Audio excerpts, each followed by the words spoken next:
So what's going on, guys? Now, today I got a little bit different of a video. Obviously, we have a new, what looks to be a franchise quarterback by the contract. We signed Nick Foles to a 4-year, $84 million deal, and a lot of Jaguars fans really don't know how to feel about Nick Foles. And I thought I'd bring in somebody who's watched every single snap of Nick Foles while he was on the Eagles, and that is my guy, Philly 500. What's going on, Philly? UCF Jaguar, what's going on, man? How you doing? It's Dude, great to be here. I appreciate you having me on, man.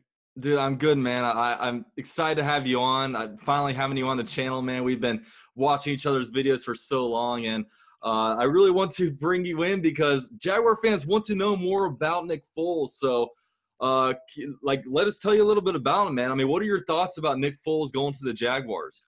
He stinks. No, I'm just kidding. I'm just kidding. He's Nick. Look, I think Nick Foles. I think Nick Foles can win big games. I think he's a very clutch player. He's a big game quarterback. The bigger the game, the better he's going to play. You know, the key with Nick Foles is he needs players around him. If you give him the players around him, if you give him the offense around him, he can flourish. You know, and you got to do the things that he does well. Like with the Eagles, when Wentz got hurt the year he got hurt, they really went to a lot of RPOs and stuff because it was what Nick did well, and he really flourished it. And I think that's what you're going to see with you guys. So you kind of speak along with, like, you know, one of his strengths with the RPO system. What are some of his other type of strengths, and kind of what are his weaknesses as a quarterback? I think Nick has he has a great deep ball, great accuracy on the deep ball. I think he leads the receiver well. The thing that Nick Foles struggles with the most, I would say, is when he's getting pressure, especially up the middle. He'll start. You'll see him a lot of times. He'll start backing up and like kind of drifting to his right. And when he does that, and he doesn't set his feet and plant his feet, he doesn't really throw a good ball. And pressure will bother him, especially up the middle. So, you know, I want to ask you, it's so strange with Nick Foles because he had one of his, like, a really good year in Philly under Chip Kelly where he had like 27 touchdowns and 2 interceptions. Then he kind of fell off the map a little bit when he went over to the St. Louis Rams and then the Chiefs. And then he came back to the Eagles, and obviously he had a Super Bowl type of run. And then the next year, I mean, he really elevated the team in 2018 and even led them to a playoff game when they really looked dead midseason. So, like, why does he have success in Philly as opposed to other stops? Well, I think what happened with Chip Kelly. Okay, so Chip comes in and he was doing a lot of the RPOs and stuff, and Nick did really well. He was like 27 touchdowns, 2 interceptions. The next, actually going into that off season, it was weird because like everybody could tell that Chip wasn't really like into Nick Foles as franchise quarterback. He was keeping him, he was going with him, but he just, the way he talked wasn't like, I got my franchise quarterback. So you knew that the coach really didn't believe him too much. Nick goes into the next year. He's not playing bad, but he gets hurt. He was pretty banged up. I think he hurt his shoulder, and he was pretty much banged up the whole year. And then he was hurt, and I think he went to the Rams, and Jeff Fisher is horrible with quarterbacks. And I think Nick was still hurt. And I think that's why he struggled so much there. And then going to Kansas City, Andy Reid got him going. And then the Eagles, when he came back, you know, they were just able to do what he did well before. And it worked. So one thing that I was kind of interested in knowing is, like, there had to have been some kind of split amongst the fan base when it comes to should the Eagles keep Wentz or should the Eagles keep Foles? Like, was any of that going on around, like, the Philly fan base? Oh yeah. I mean, it was really split like 50-50, man. Like especially like around the playoffs. A lot of people wanted Carson gone. They wanted to keep Nick. Nick is the guy that won them the Super Bowl. Nick can win a playoff game. They know those things. So a lot of people to this day think the Eagles made the wrong move in letting Foles go. Me personally, I think you have to go with the younger guy. I think Carson is a different type of talent. He's just got to find a way to stay healthy. But Nick, a lot of people love Nick Foles. Is a legend in Philly. He's a legend. So people there think nothing but great things about him. So I got to ask you, Philly fans just love Nick Foles. I mean, if I'm on my YouTube channel And if I say one negative thing about Nick Foles, I have Eagles fans coming at me saying, "How could you say that about Nick? You know, you guys have had Bortles all these years. Like, what is wrong with you?" But you know, when I look at it, if at the last play of the game of the Super Bowl, if Tom Brady takes that ball, heaves it up, and then Gronk somehow comes down with it, and the Patriots win that Super Bowl, do Eagles fans look at Nick Foles like any differently when it comes to like a skill set and a good quarterback than they do now that he really led them to a Super Bowl victory? I think they would have loved Nick Foles. Still, I do. I think they would have understood it wasn't on Nick. Because I think of back when Nick first started with the Eagles with Chip Kelly. The Eagles go to the playoffs and they play New Orleans. Now it's late fourth quarter. I think there's like 2 minutes left. Nick takes us down, gives us the lead against the Saints. We wind up blowing it because we get a penalty on the kickoff. We got the Saints at field goal range and then they won. But a lot of people were like, Nick Foles can be a clutch quarterback. He's our quarterback. We got to stay with him. So I think people would have still loved him. Obviously not to the same level, but yeah, I think that performance would have, people would have been fine, still loving him.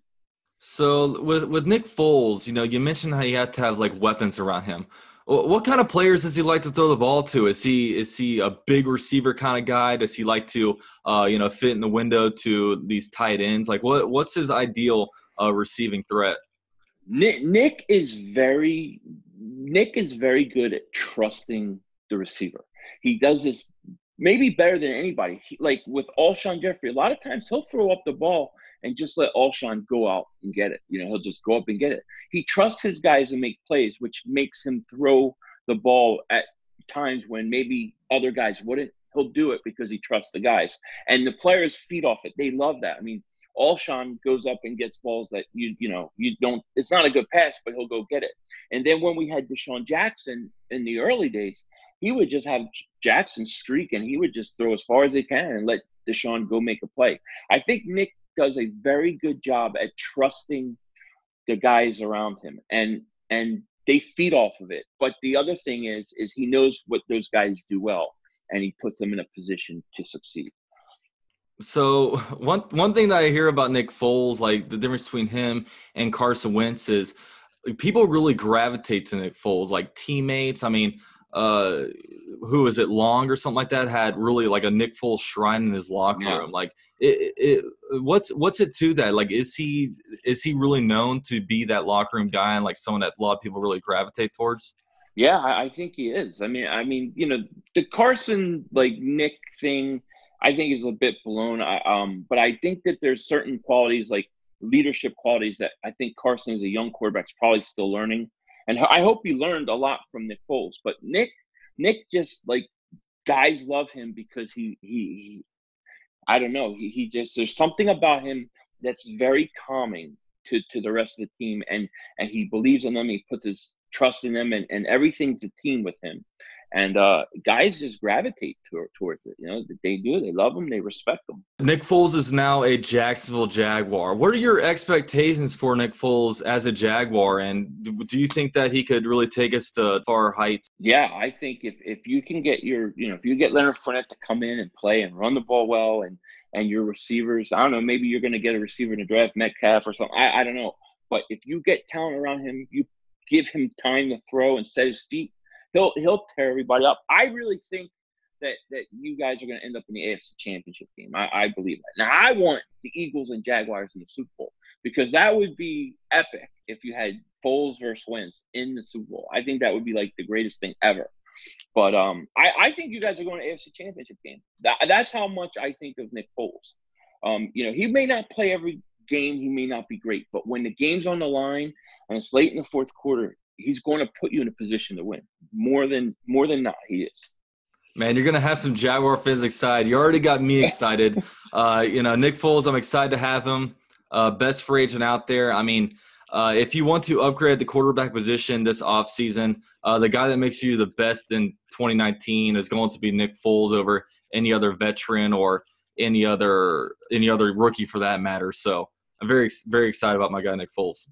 Yeah, you should be. And I'm glad he went to Jacksonville, because, I didn't want him in the NFC East. I will be rooting for Nick Foles from afar.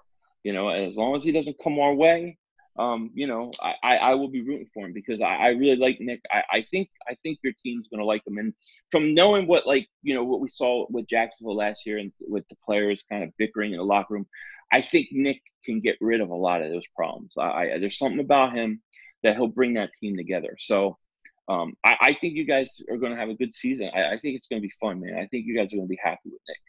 Well, that's awesome, man. I know I've got a lot of Eagles fans commenting on my videos saying that they're now an AFC fan of the Jaguars. So that's pretty cool. But hey, Philly, thanks so much for joining on the show, man. Of course, all his links are down below. If you want to, go ahead and subscribe to him on YouTube. He makes this really funny content, but also really good football analysis. So mostly Eagles talk, also goes into other different Philadelphia sports. So definitely give Philly a follow. Eagles are they're not a rival of us. They're NFC. We only play them once every 4 years. Maybe we can make a rivalry out of it if we play them in the Super Bowl, but we'll see. But hey, Philly, thanks so much for joining. Thanks for having me, man. I love your channel. You do great work, and it was a pleasure to be on.